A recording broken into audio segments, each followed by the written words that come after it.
Fala galera, aqui é o Raiam Santos, direto de Moscou, e hoje eu estou com uma das, a maior infoprodutora do mundo.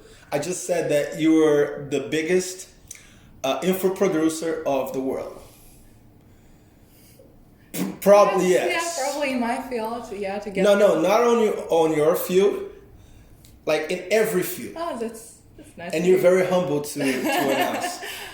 Как тебя зовут? My name is Olga Stern. And what do you do for a living, Olga Stern? So I'm a sexologist, and I'm together with my partner. We're doing this sex school called Geisha School. Geisha School. Geisha School, yes. And what's Geisha School? Geisha School is about a lot of pleasure from your sex life. So I share a lot of different techniques what girls and guys can do in bed for more fun.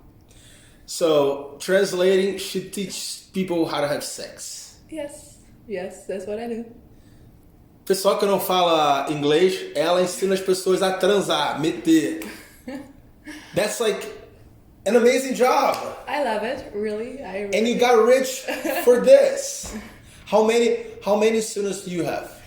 We have for this day more than 300,000 people that were taught by our school. All right, so let's get our head around those numbers. 10% of the Russian population is 14 million. Yeah, something about that. 1%, 1.4 million. So like a third of a percent of the Russian population is your student. Probably, but we have students not only from Russia. How many countries? Actually, all over the world. We have students from Kazakhstan, we have students from Europe, from France, from England.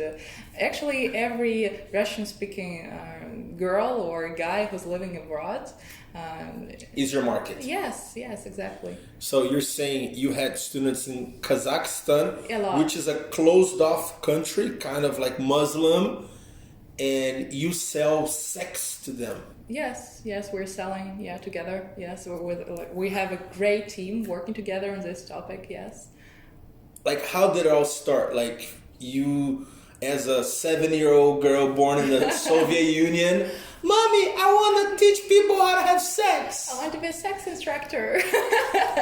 No, of course, it wasn't like that. So when I was a young girl, I was not that popular, and I wondered what makes a girl popular. And I started to investigate about energy, tantra, and other stuff. And one day I found this amazing book about sex making.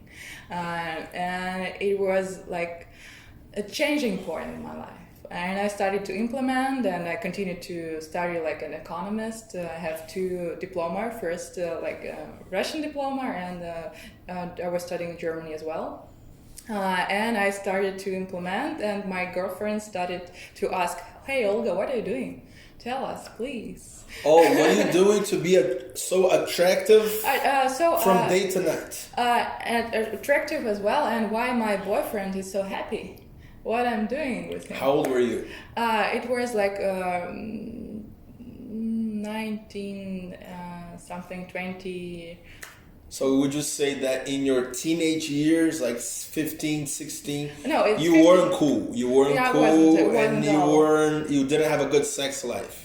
I didn't have any sex life, even a good one, because I was okay. I was normal girl. I was not, that bad and everything. But I wanted, of course, I wanted a lot of guys' attention. I wanted to be great. That's that's growing up in Moscow, which is a very culturally is very paternalistic. Like the man dominate. That's what I feel about Russia being a tourist. I don't know if you agree with me, but like, how is it to like grow up in a very macho place like this? Now it's changing, because when I was growing up, there are like plenty of rules. For instance, if a guy has a lot of girls, he's Casanova, he's really cool. If a girl has a lot of different guys, she's a whore. And now it's changing a bit, but still we live in this field, cultural, yeah. Yeah. And I mean, as you know, I wrote a book, Black in Russia, and I mentioned a school called Geisha School, and like a year, 2 years later, I was in a conference in Bali, and I met this girl, which for me, she was just a hot girl. I was like, oh, hi, how are you? And then all of a sudden, she's the owner of this fucking geisha school that I mentioned in my fucking book. And she didn't know she was, I mean, how did I find out about geisha school? Because of another book by Peter Pomerantsev called Nothing's True and Everything's Possible. That's pretty much a whole chapter about schools who teach Russian women how to get guys, how to do blowjobs and stuff like that. And the stars aligned to be you. Yeah, it's just amazing. yeah. And like, so you had a regular life before. Like you went to university. I went to university. I was also studying in Germany. Like as a best student, I was sent to study there. Nerdy, you're kind of like chut-chut. Not chut-chut, I think. I think Mnoga, ochi. Yeah, I was like a clever girl, reading a lot and other stuff. So I went to study in Germany. And when I came back, I started to work a lot. I have different positions. In Germany. So in Germany, I lived in several cities, mostly in the small city Osnabrück. It's near Bremen. By Hamburg. Not that far away from Hamburg and near Bremen. They speak the purest German I language love it. up there. It's great. It's Hochdeutsch. It's Hochdeutsch. Yeah, it's called Hochdeutsch. It's when it's really pure, not like Hitlerdeutsch. Yeah, with like those. Bavarian dialect. No, I don't like the dialect. Yeah, so it's really beautiful. It's like Goethe-Deutsch. So it's really amazing. So I really love actually German. I speak German as well, and I'm loving it. So I came back to Moscow and I continued to work. Like a regular job. Actually, one of those buildings like that, like a desk job. Kind of, but I was really good at my job. And I'm good at sex, I'm good at my job, I'm smart. Yeah, that's it. So when I started working, within a month I would be a head of department in every job I went. Even though you're young? I was really young, but I was really good in what I do. Really good in inspiration of other people to do work, so that's why I became like head of different departments. I was a head of sales, I was head of planning, I even make an exhibition for Vladimir Putin, innovative exhibition. So you met Putin? Yeah, like face to face, like you. Like this? Yeah. So like you touched Putin? It's not allowed. Oh yeah, true. But you saw you saw Putin in person. Yeah. Like, как дела, Vova? Привет. No, I couldn't talk to him because he was talking to the guys I prepared for him. Okay, but you saw him right there. Yeah, I was nearby. So yeah. Wow. And actually, like my last job, I was headhunted for that. Head of planning department. I work a lot with figures and planning and other stuff. I got bored. I really got bored. How old were you? It's 20, more than 25. So, you were 25 years old and you were already bored. I was bored. Of like regular work. Yeah, I was really bored. I think it's even more. So I was bored. The salary was good, but boring. Boring stuff to do. And so I have a conflict with my director, and so I quit. Like you quit a job where you're making pretty good money for Russia for it was really good money for like especially my age, my everything. I quit and half a year I was doing almost nothing, so several jobs or like traveling, and one day I was with my girlfriend drinking tea in a restaurant, and we had this crazy idea, let's open a training center. So to train what? To train girls to be happy. So like actually there are different spheres that can. It started like a coaching thing, and it became sexual. Kind of, because I was good in what I teach, like for like a hobby. And we have this crazy idea to make a whole center out of it. So we have different teachers from different directions, and we started like within 1 week. We found a place, we found teachers, stuff. We started to make a website, and actually we made a lot of mistakes. And clients, like you had a place, you had a website. What about how'd you get your first clients? Actually, it was a crazy idea because we didn't have a lot of clients, and we spent a lot of money trying to find new clients. And one day a girl came to my class, and she said, "You're good in what you do. Let's do school together." And so I decided, why not? And that's how Geisha appeared. Yes, and I'm actually so happy that she came to me that day, because that's the things she's doing to make this school big and popular is amazing. So I'm really happy to work together. Your business partner, she compliments you. Of course, yes, and actually her husband is helping as well. So we're really like a great team, and we're working together. And I'm really grateful that I meet them, because. Say hi to her. Hi. Say thank you. Thank you so much. По-русски, она. Спасибо большое. Спасибо большое. Как ее зовут? She's not a public person, so I'm not mentioning. Okay. According to our agreements, I'm not mentioning her name. Very interesting. So I'm a public person, she's not. That's very interesting. That like you have this split. Yes. Wow. Yeah, and for this. So we're working together for like almost 5 years, I think. Well, more than 4 for sure. Mm-hmm. And we're working together, and I'm happy. And so, I mean, you're a very successful businesswoman. What do you think you have and the regular Russian women don't have? And how would you inspire them? Like, for example, what was your differential?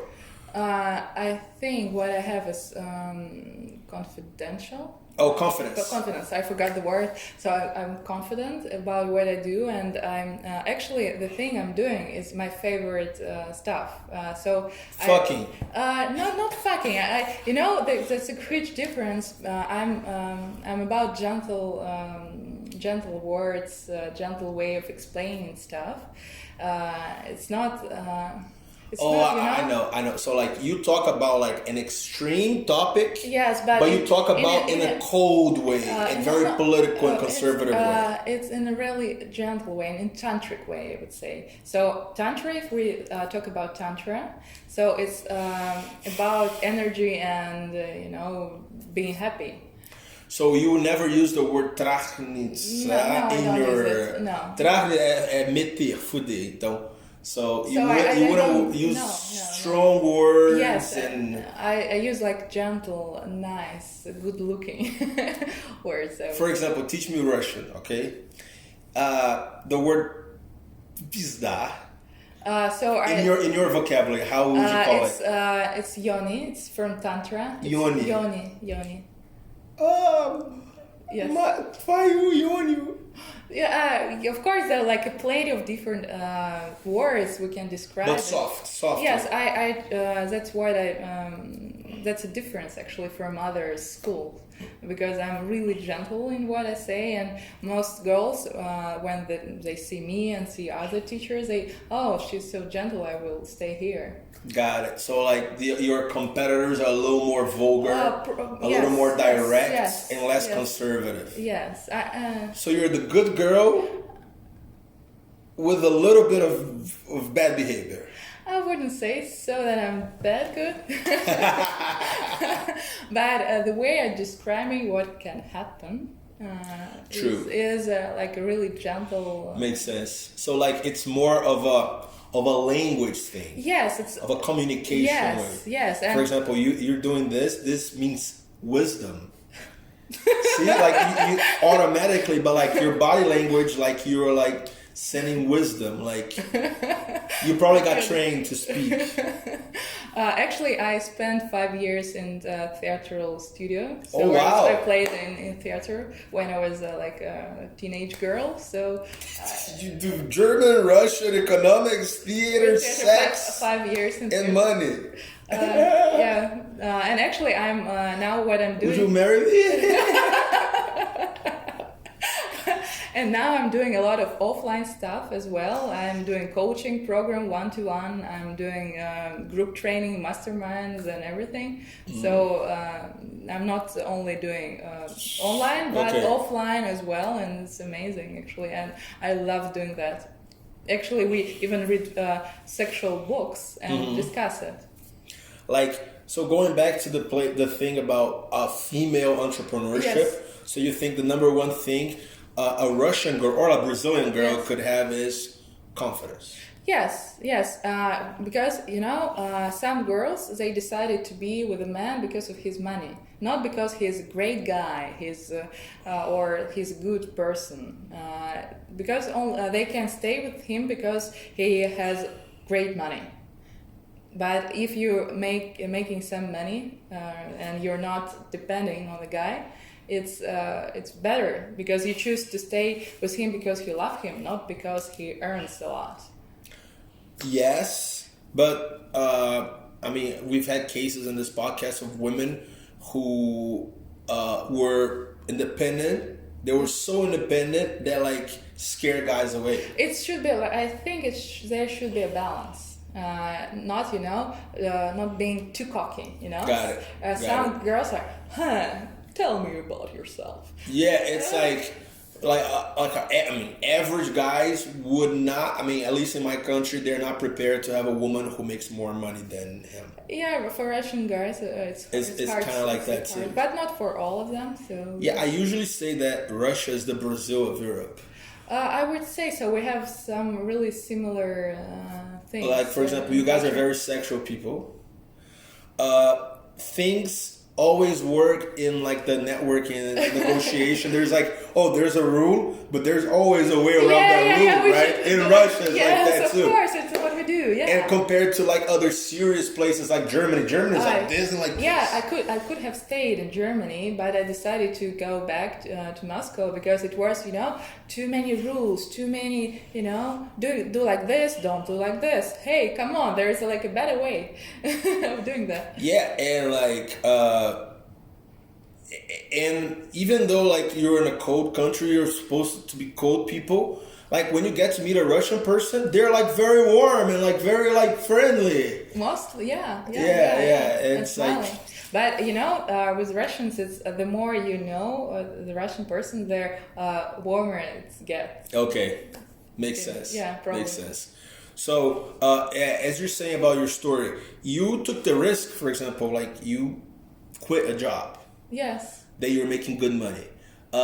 Like your husband, did you have a husband then? No. Like your parents said, Olga, don't do this. Like anybody said, everyone. Your friends, like they were like, dude, don't be an entrepreneur. My family were like my parents, my grandma. They were really supportive. Oh, they were supportive. Yes, that's rare. I'm really thankful for my family because they're really extremely supportive. So it's your life. Do whatever you want. Just be happy. So they're in every decision I'm making. I'm sure that they will be with me. for sure. Interesting. And it's like your parents were brought up during Soviet Union, Yes. communism.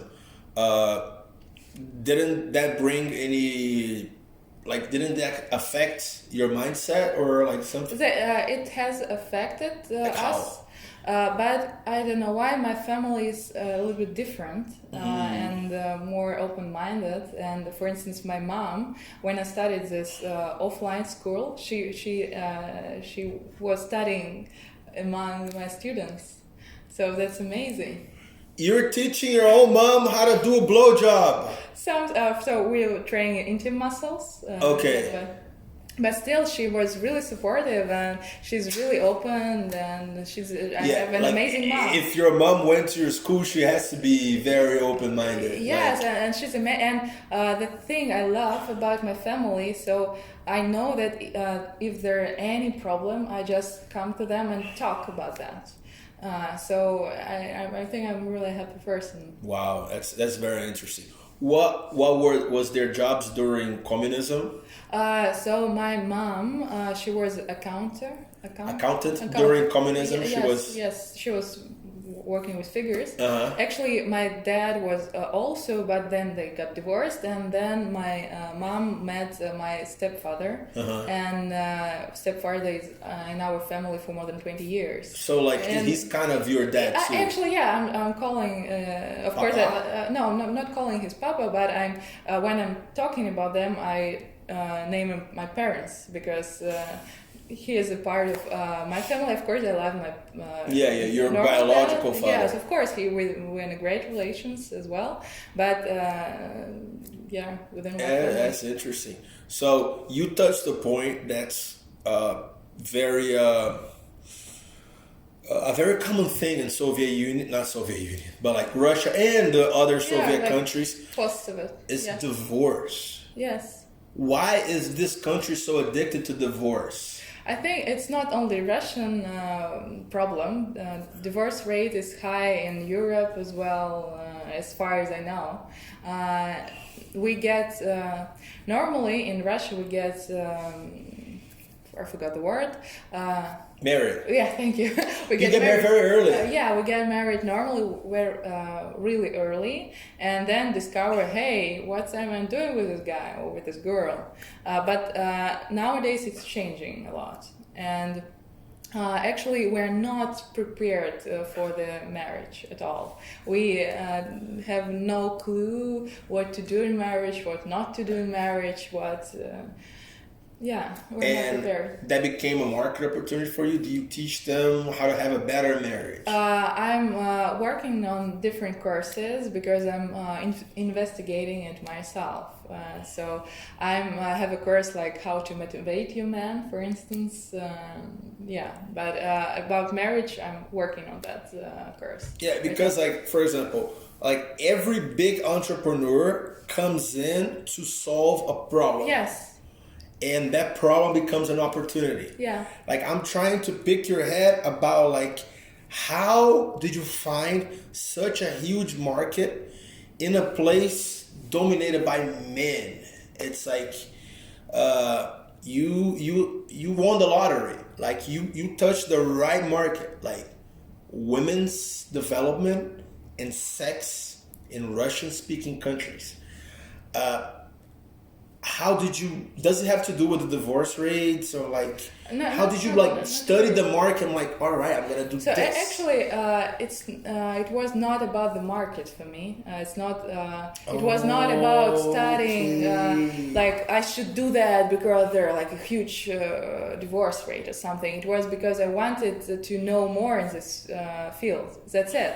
So I went there because I have a huge interest for myself. That's why I went investigating and reading a lot of books, going to some trainings. And actually, when I was traveling around the world, I'm still doing that. I just was speaking with different masters, tantra master or massage master, or every professional I meet. I try to speak and to learn some secrets if it's possible. So I'm still still learning, and I love it because now I get like a second education, like actually more than second education. I'm a psychologist and sexologist. I have 2 diplomas in sexologist. I'm a member of Sexologist Association. By passion. Yes. Because it's a huge field for me, and now I'm even writing a book about sex. Yes. And like, actually, what's your book about? It's about pleasure of not only about that. So actually, normally how the girl started to have some interest in this field. They want to pleasure their man, but what I'm telling them it's that they should put their selves on the first place. They should enjoy at the first by themselves. Yeah, not. Yes, that's what I do with my clients. Like, put yourself first. Yes. Think of the others later. Yes. But like, I use the metaphor like this. When the plane is deep pressure, it gets the pressure. You have to put the mask on you. Yes, that's great. And then you put the mask on to help somebody else. Yes, that's great. Because if you try to help the other person, in the middle, you might fail. That's great. So yes, it's a great allegory. Yes, that's what exactly I'm talking about. First, do what you want to do, and don't do stuff your man pushes you to do, but you don't want it. So like anal sex. Not everyone wants that. That's okay, you know. And I'm telling, just understand what you want to do. Understand your comfort level. Understand what you want to do tomorrow or don't want to do tomorrow. So what I'm aiming to do is to make girls, of course, be happier in their sex life. All right. Of course, there's some techniques, what to do, how to, where to push to make it woo like this. But the first point is to girls to have more fun. Okay, now I'm gonna argue against you. Okay. So I'm a slut. Okay. Right? And I've slept with women from like 30, more than 30 countries. Russia's number 1, exactly because of the point you're proving against. Russian women are good and bad because they do everything for the man. They go far to pleasure the man, and they do it hard. Yes, so actually it's we're not in opposite directions, you know? So when girls receive a lot of pleasure during sex, it's much better for a guy also. True. So so you're saying I'm good and bad.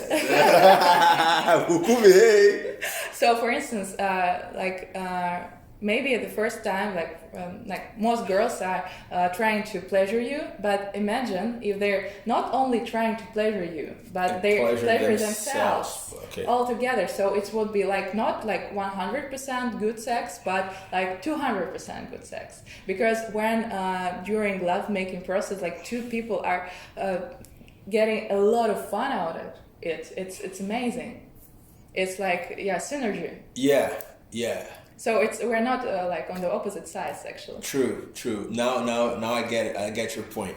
And one of the my book, Black in Russia, Negro na Rússia, it's basically a tourist view of Russia from a outside perspective. Yeah.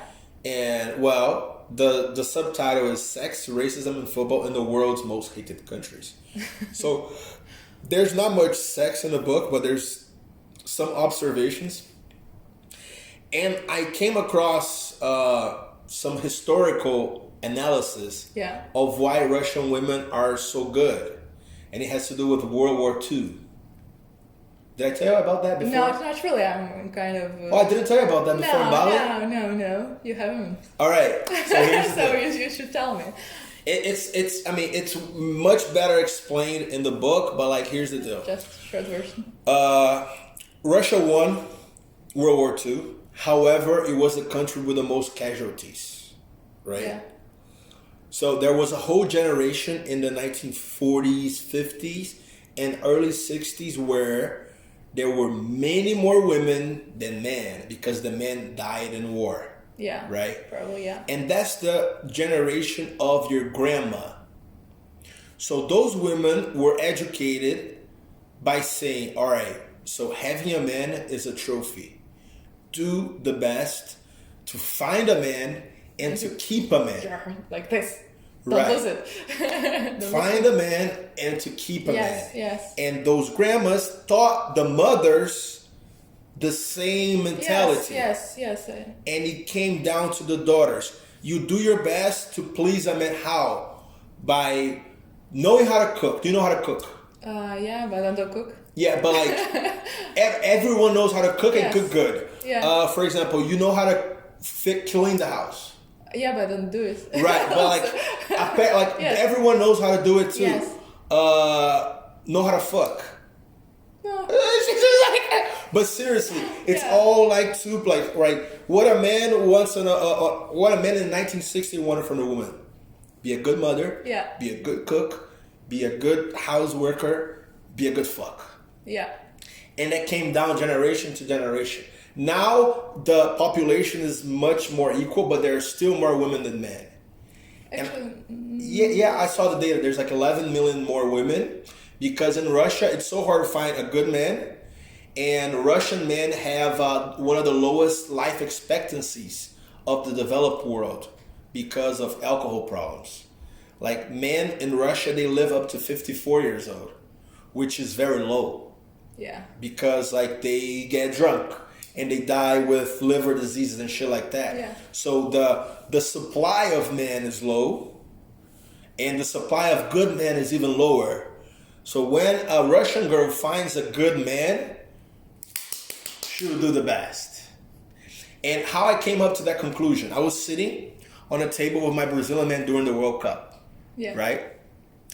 And I was telling that, man, the Russian girl from Rostov was like the best fuck of my life. She was amazing.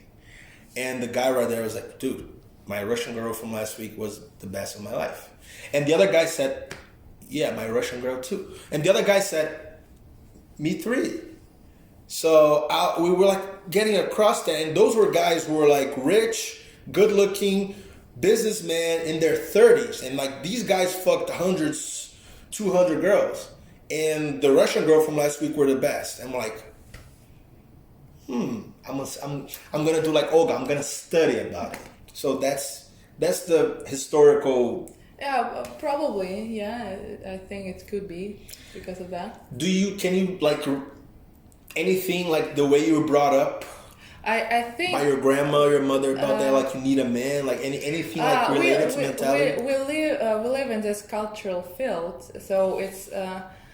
So like it's catastrophic for a girl to be divorced or something, or not to have a boyfriend. Not to have a married, right? Yeah, because but what I'm working on is to give our girls more confidence, and I think that if you're confident about yourself, it's not you're like fighting for a guy, but you're like equals. So got it. You're both interested in relations, because if only one person interested in a relation and another is not, it's a cruel story. It won't last for like a long time, because what I see, if a guy like meet a girl he fell in love with, so he forget about everything. Yeah. Even the best sex he had. Yeah. True. So it's about partnership and about like be both interested in having relations. Very deep, very deep, very deep. And it's like it feels like you with 300,000 students, you are revolutionizing femininity, like in Russia and in the other Soviet countries. Like you play a very good part in installing confidence in this girl's brains. I'm trying my best to do that. And actually, I have like a course for men as well. Like what? Like how to pleasure a woman. It's like not only, but like erotical massage and everything. So, is that in English? No. Soon. I think it will make it soon in English. Do you have any, for the people, the 1,000 people who are watching, do you have any non-Russian products? Not yet. Well, your mentorship, it's you can do it in English. Yeah, right? Of course, I can. Your we call it coaching. Yeah, I don't do coaching and mastermind, so I can do it in English as well. Interesting. Yeah.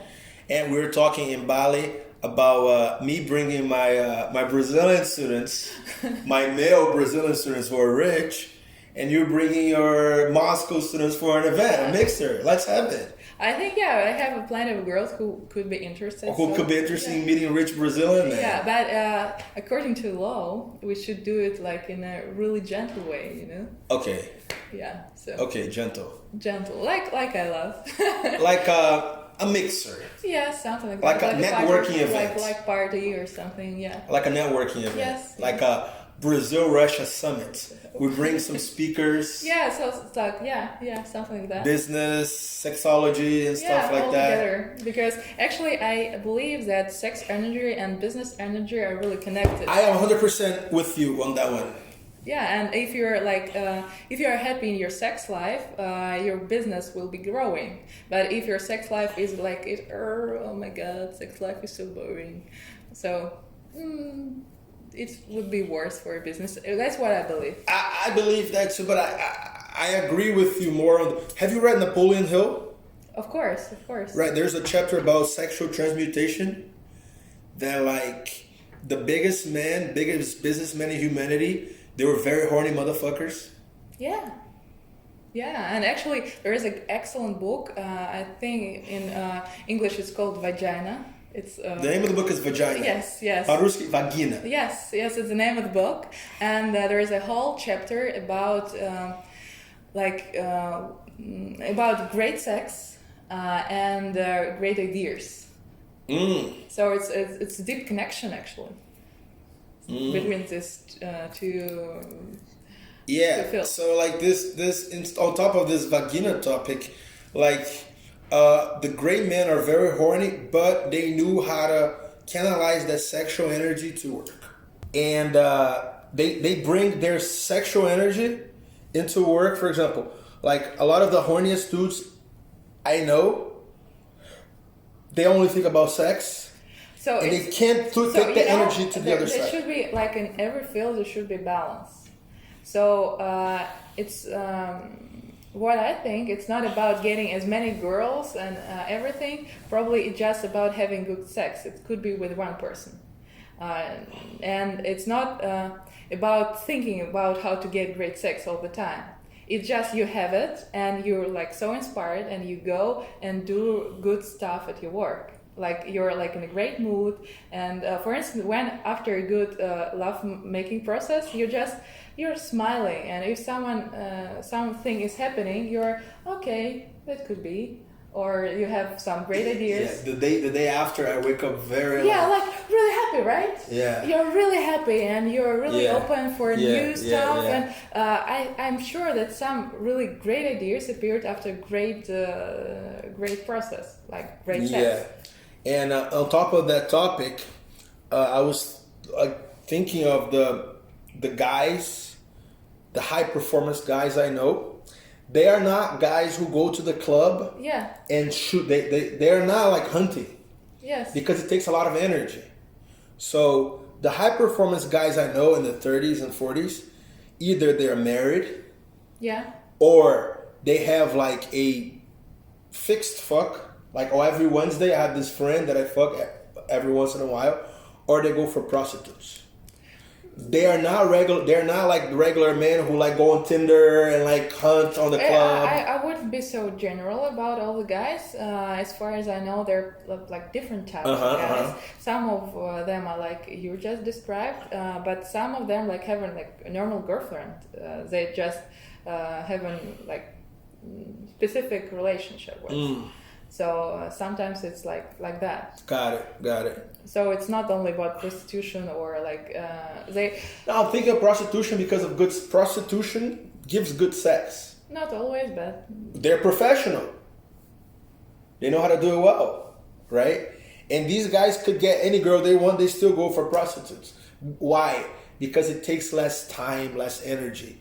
Like the process of you going after a girl, it takes so much energy. For me, like, I don't go to like hunting anymore. I don't have patience to go on Tinder because I'm too focused on my business, right? Yeah, I understand that. Yeah. But I've met some guys that really powerful, rich, and so whatever. But if they just find a girl, they will go after. Like if they like fell in love or something, like have some kind of desires, they will do something. Yeah. So probably just not the right girl. Yeah, makes sense. And let's go back to your business, because that's like very, very interesting thing that you created. 300,000 students is a lot of fucking people. That's a lot of money. Congratulations. Thanks to my partners. Yes. Yeah, to you and to your partners, to your team. So you created this physical school, offline. First, yes. And then you moved that online. Yes. How did you get to 300,000 students? That's a great question. I don't have answer for that. Traffic, a lot of paid traffic, YouTube. Yeah, we have YouTube. Mouth to mouth. Yeah, we have YouTube. We have VK. Yeah, everything. Facebook. I'm not sure. It's not allowed to talk about sex in Facebook. I don't know why. They block ads. Yes. Oh, yours too? Yeah, the blocking. But the thing, I'm not really in this marketing process. You're more of a content. You're a content in the face. Yes. So I'm about creating new courses, about like speaking like in Instagram, like. I'm more about that. I'm not in this process of creating traffic. Interesting. So, for offline, of course, I kind of famous, and they just come to me, and like clients are coming. Do you still teach offline? Yes. So I'm coaching and. Classes? No, not classes. Because you're big and like you don't do classes anymore. I'm not doing classes actually. Yeah, but your employees do the classes. No, not really. So offline, I'm not having like other girls working for me. So for huge money, I can do that. Right. But not for like everyday. But you started teaching in class. Yes. That's now that you became big, you don't teach anymore because it's much more profitable online than the offline. Yes. So you kind of closed your offline schools. I still have an office near Kremlin. It's like I have a great view on the Moscow River. Really? Yes, it's a nice one. Follow down to Gorky. Yeah, the Moscow River, like. Yeah, like you can see a Moscow River from my window. That's like the top place to have an office in Moscow. Tipo, o melhor lugar para ter escritório em Moscow. Your office is still there. Yeah, like for last 3 years, I think I'm there. Wow. So, and I still have coaching in that place. I'm still training. For a lot of money. Yeah. For the high price. Yeah, because, Nice. And your online portfolio, what do you have? Like your bestseller is oral courses. Blowjob. Yes, courses in plural. There's not only one course. Yes, it's deep throat. So deep throat, garganta profunda. Yes, intimate massage. Intimate massage, punheta. Yes, erotic massage with different kinds. Like, for instance, I'm showing how to make a massage with orange. That's possible also. Massagem com laranja, okay. Yes, and what else? I have a course for intimate muscles for girls. Oh, like pompo. Okay. Yes, Kegel exercise and everything. Like those eggs too? No, you don't sell those? Okay. No. Do you know what I'm talking about, the eggs? I'm talking about that stuff. Oh, you talk that about, okay. Yes. So I think... 5 courses. No, actually, I think I have more than 10. I'm forgetting some. So you have so much money that she forgets her income sources. So I have a course together with one blogger. It's honeymoon called. It's called Honeymoon: How to Return Your Passion into Your Relations. I have a course how to motivate a man, how to speak about your desires, and how to to express yourself. So basically, you listen to the pains of your customer, and you create a course on top of it. You go back to study. Yes. And you create a course on top of it. For instance, like for oral education, I sometimes do more research and add something new to this course. So you go on Google, like... I do a lot of stuff. I read a lot, actually, still, You read a lot about sex, because that's your area of psychology. Passion. You like it. Yes, and I read a lot, not only about sex, but about... you need to put your products in Brazil and in America for sure, please. I think we should do that. It's time, because the ruble is not very strong. Yeah, nowadays not. The petroleum went down with this whole thing.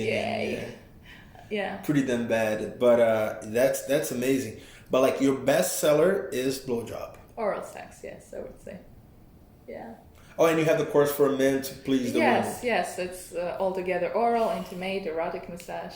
And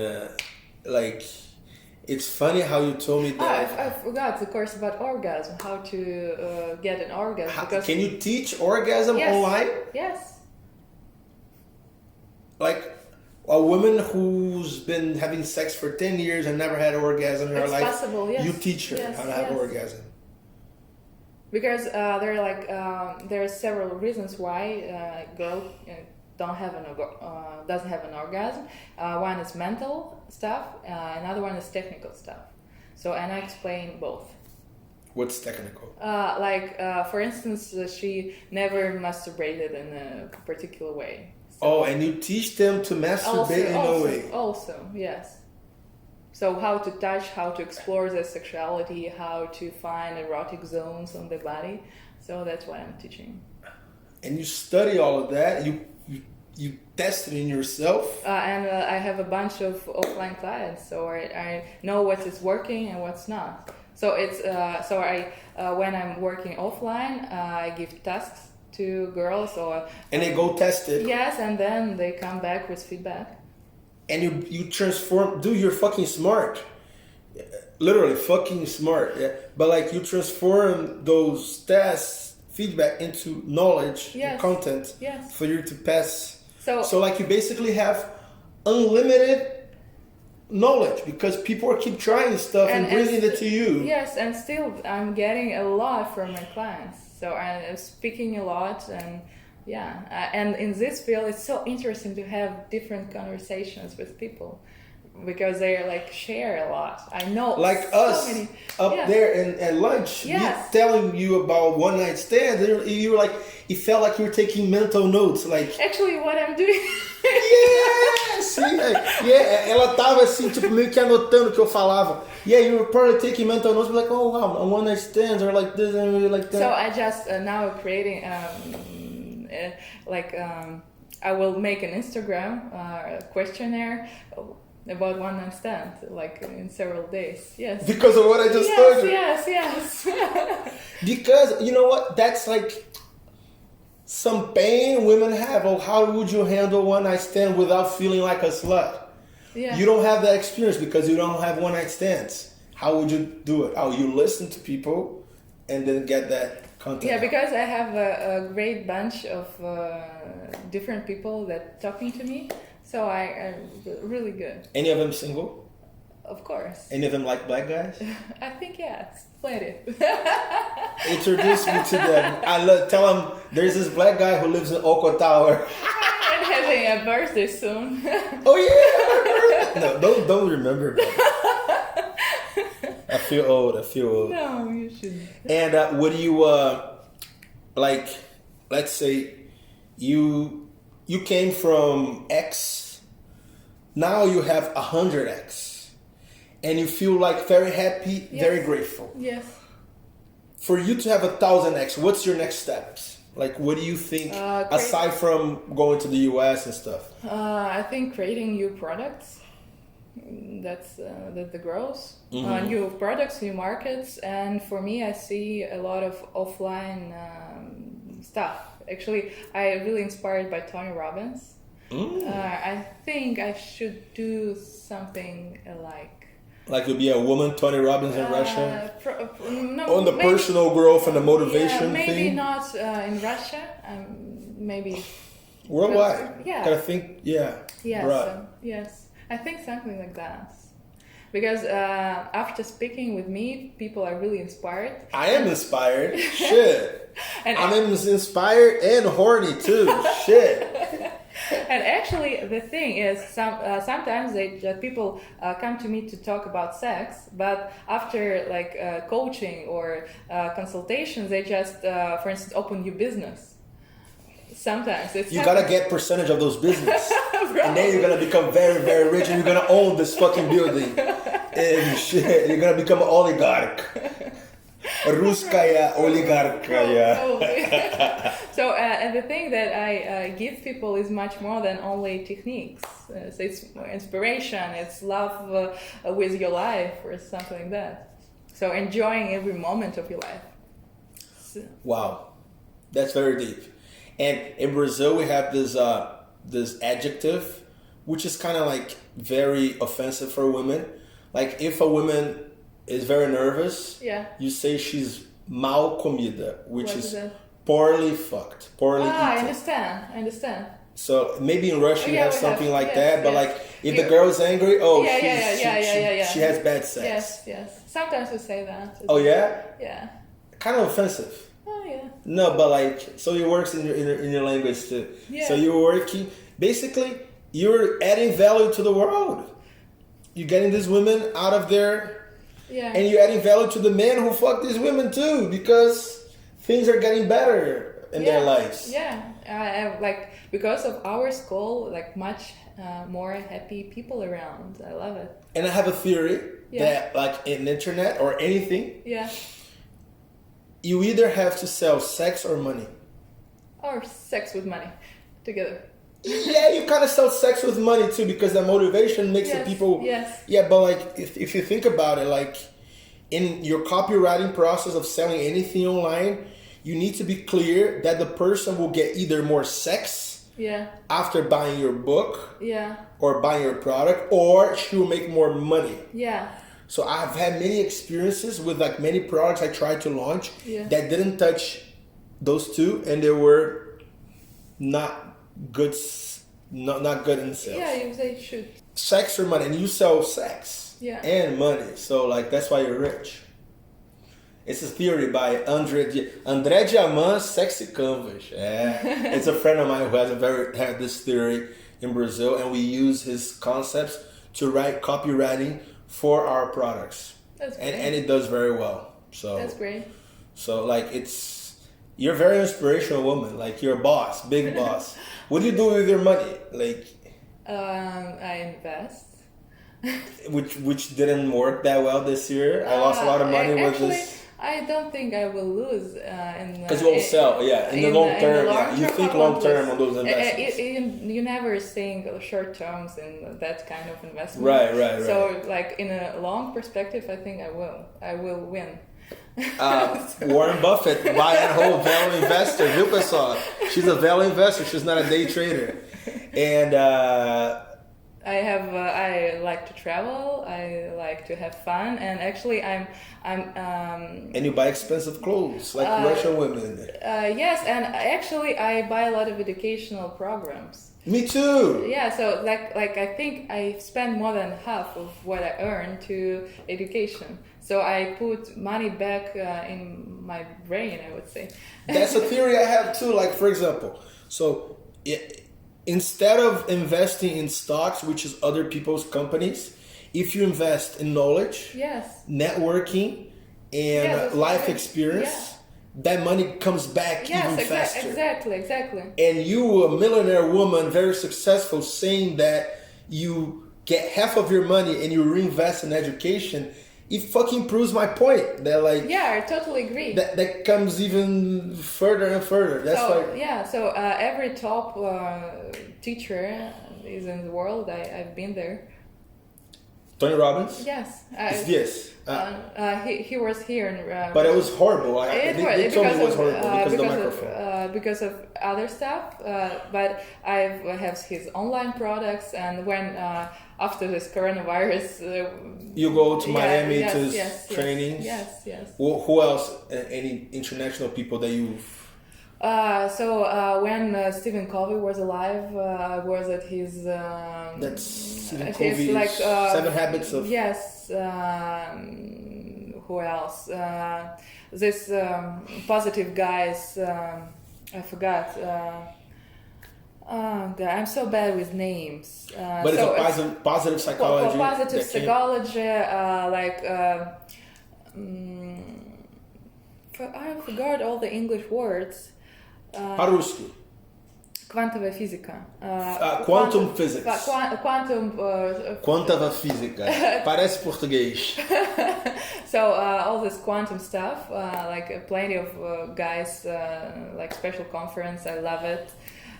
You pay masterminds too. Yeah, I'm like right now. I'm in a mastermind. Right. Yes. And the one about what did you do in Bali when it was like in January? Why were you in Bali? I was studying there actually. You were studying Bali. I was like at the conference when we went. I was studying there. Actually, I was getting new ideas for business.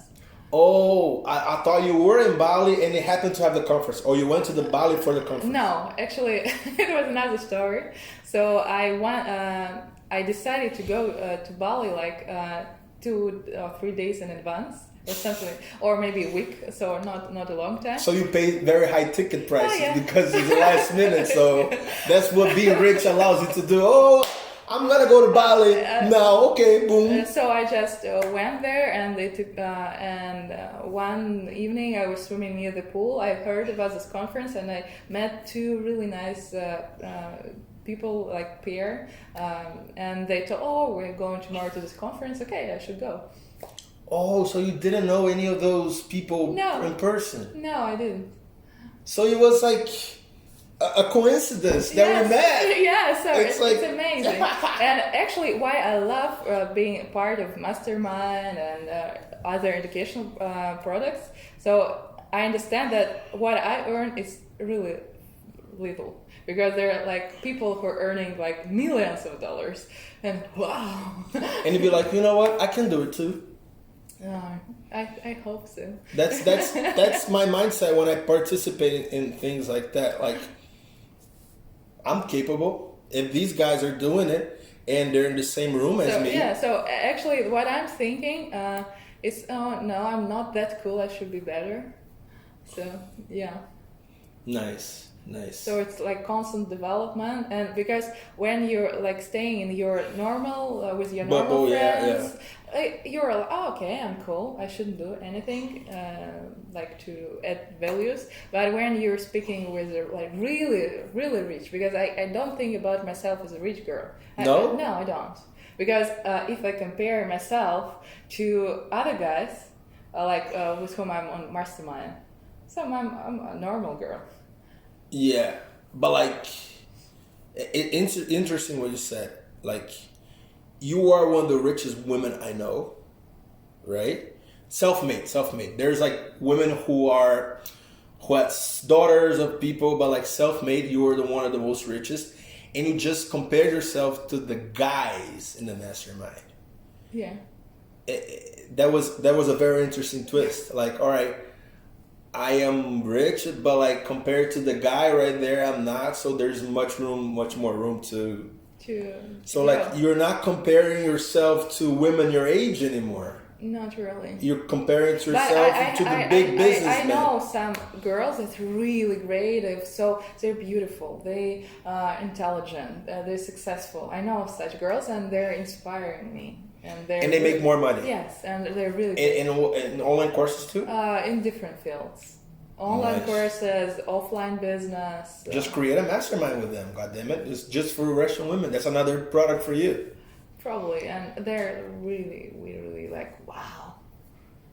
Damn. And they probably have good sex. Probably. Because you said they're like, it's they're connected. Not always. Sometimes they're like... Yeah, they're having great business instead of great sex. I feel you. When I say the word success, what's the first person that comes to your mind? Tony. Why Tony? Because he is doing what he loves. So for me, success is about doing what you love and making money out of it. And which is what you do. So you're a successful woman. Kind of. Like, one question I asked you before was that if you study the market. You're like, no, I just loved it. Yes. And the money came. Yes, not immediately. So actually, like first year was really bad.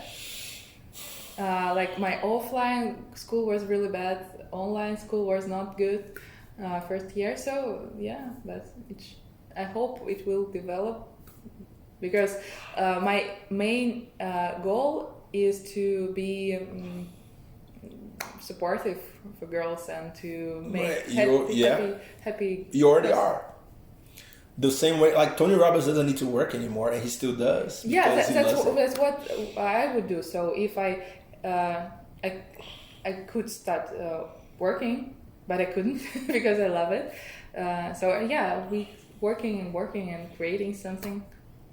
Interesting. A place that you wanted to travel, but you haven't been there yet, that you still really want to go there, and why? I never been to America, United States. USA? No, I have never been there. UTBS visa? Not yet. Which is pretty damn hard to get in Moscow, right? Yeah, right. You need to go to Estonia and get from now it's closed. Europe now. It's closed. That's so true. Actually, I planned like this spring to make a visa for autumn to go. To go to the United States. Yeah, but closed a bit. But yeah, just wait for the corona to come I think down. everything will be fine. Why America? I like my favorite series is Sex and the City, and I have this, Sex and the City. Oh, really? Your favorite series is Sex and the City? And actually, this Carrie girl, she was typing and writing about sex. So when I was living in Germany, I was watching it a lot. So maybe it's... so like, would you go to New York and go to like the cafes they went? Probably. Go to the Soho House, she goes. Yes, and of course I want to rent a cabriolet, like red one. Oh yeah, to drive. Like to drive, to have like big glasses. And a hat. No, not a hat, like a white thing, a scarf. Yes. Like Carrie? Yeah, Carrie Bradshaw. And to drive through. No.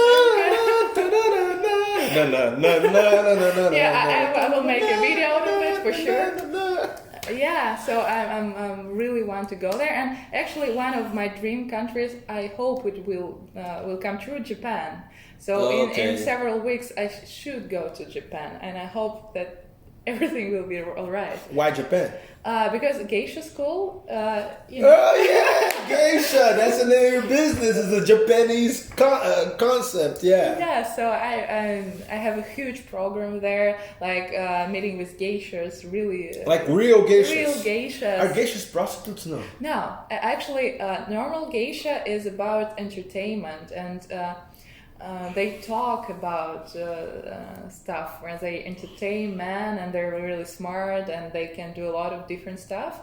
And do they have sex? No. They have sex, but not like a prostitute. So it's like for high level only.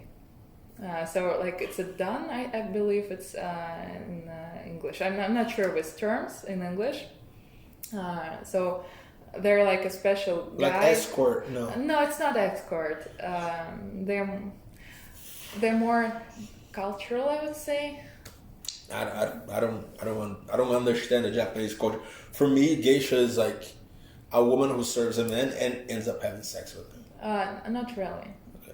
Not really, and it's really interesting. And so I'll make a whole film if I go there. Please record many. No, when you go there, not if you will go. Everything's gonna go well. Yeah, I will buy like a special camera and tape everything that is tall. And create a documentary about geisha school. Yes. Geisha school in Geisha country. Yes, that's what I want to do actually, because we have like a lot of different stuff going around. And maybe you create a new online course about probably Japanese way of pleasing a man. Yeah, and actually because like their sex culture is crazy. For instance, crazy good or bad? Crazy, just crazy. No mark, no labels on that. For instance, do you know like this special box? You can give chocolate from it.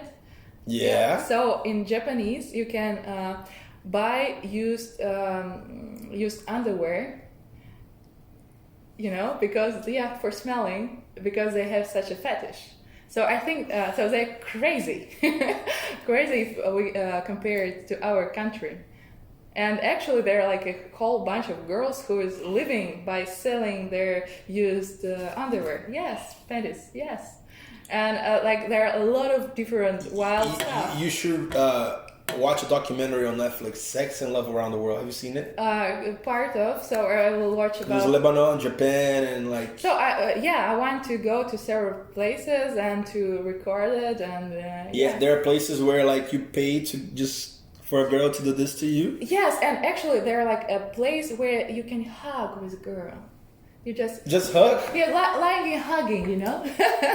Just lying and hugging. That's it. That's no it. Sex, no and no there's kisses. a kissing place too. Okay. Instead of paying for you to fuck a prostitute, no, you kiss the girl. Yeah, and they're crazy about karaoke stuff and everything. Russians are crazy about karaoke too. Oh, we love it. We love it. And sushi. Sushi, yeah, I'm okay with sushi, but some of my friends are really loving it, you know. And the book that you give out the most, or like you recommended the most? It's Sex Bible. I'm not sure how they. По-русски? Библия секса. Библия секса. Yes. No, sex. Это русская книга? No, it's written from Paul someone. I really. Английский, американский. Yes, it's a huge book like this. So it's actually a Bible, like it's actually a Bible. So, for instance, anal sex, and there was an article about anal sex. Oh, like an encyclopedia about sex. Yes, and you recommended that book to people. Yes. So interesting. So that's and when my book will be ready, that'll be. We're gonna put the link down here. Olga Stern, on top of your almost 15 years of business experience, because you started working when you were what? I was 17. Yeah. Your millions and millions of rubles in your account and 300,000 students and experience. What would you say to a 20-something-year-old girl who doesn't know what to do in her life? I would say to understand what you like to do and not to be afraid to just do it, and then somehow it will work out and you will get money. Because I have this theory, if you're in love with what you do, money just will come. It sounds like coaching. Yeah, I'm a coach. It sounds like empty idea, but that's 100% true. It's so repetitive. So many people say it. It sounds like, oh, really, but that's so true. You know, because while we're working, we spend like at least 8 hours at our working place, and if we spend it in a place we hate, so it's it's killing. It's really killing. That's why you left your job when you were 25 and you were making good money. Yeah, I'm not sure about the age, so around 25. Yes. So you're saying that first find something you like to do. Yeah. Well, in the beginning you might not make money, but in the medium long term, like God will find a way to put like in investments. You should wait a bit. You should do something, and actually there is like Japanese stuff for what to do in your life is find what you like to do. Ikigai. Yeah, ikigai. Yeah. What you like to do. What you like to do. What you're good at. Yes, exactly. What people pay for, and what changing something. That's a sort. Adds value to the world. Yes, add value. Yeah. You add value to the world by teaching sex education. You like what you do, you're good at it, and people pay you for your thing. So you are the definition of a ikigai woman. Arigato. Arigato. Yeah. That's very deep. Well, Olga, thanks for coming to my house. Thank you. And can you tell the Brazilians and Americans the story of this building I live in Moscow? It's called Moscow Center, I would say. Yeah. It's huge buildings, really high, and living here is really expensive, extremely expensive.